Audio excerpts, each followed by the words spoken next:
Hello বন্ধুরা, তোমরা কেমন আছো? আমি খুব ভালো আছি। আমার চ্যানেলে তোমাদের স্বাগত জানাই।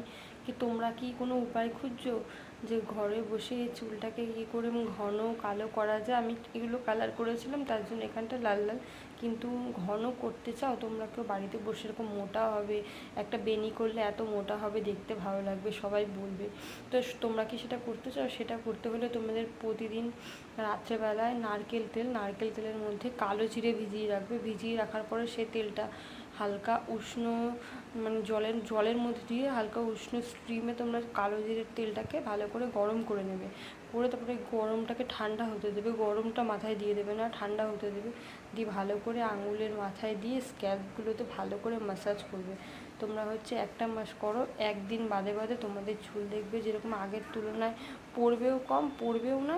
আর তোমাদের চুল অনেক অনেক ঘন এবং মোটা সবসময় দেখাবে। তোমরা নিজেরাও দেখতে পাবে, সামনে পুজো আসছে, তোমরা করে নাও, তোমাদের চুলটা দ্বিগুণ মোটা এবং ঘন দেখাবে। তোমরা এরকম চুল করতে গেলে তোমরা করো। আমিও কালো জিরে দিয়ে চুল তেলের মধ্যে দিয়ে ম্যাসাজ করে চুলটাকে ঘন এরকম করেছি আর চুলটা ওঠা বন্ধ করেছি। তা তোমরা প্রায় অনেকেই এটা করো, কিন্তু যারা করো না, জানো না, তারা করে দেখো। চুলটা আগের তুলনায় এরকম মোটা ঘন তোমাদের দেখাবে আর সুন্দর হয়ে যাবে। দেখছি চুলটা এরকম বেনুনি করলে অনেক মোটা সুন্দর স্ট্রং দেখাবে চুলটা। ঠিক আছে বন্ধুরা, তো তোমরা করে দেখো। কালো জিরেতে আর উল্টো পাল্টা অন্য কোনো তেল মেশাবে না, শুধুমাত্র নারকেল তেল নেবে, নারকেল তেলেই মিশাবে। দেখবে টিনের কৌটোতে নারকেল তেল পাওয়া যায়, শালিমার তেল বলে, ওগুলো ব্যবহার করো। তোমাদের চুল দেখবে দ্বিগুণ মোটা হবে, ঘন হবে। আর এরকম মোটা থাকবে, চুল টানলেও চুল উঠবে না,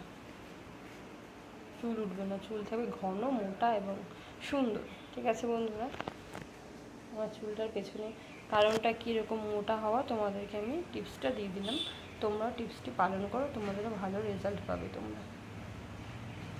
কারণ মোটা চুল সবারই ভালো লাগে, তাই না?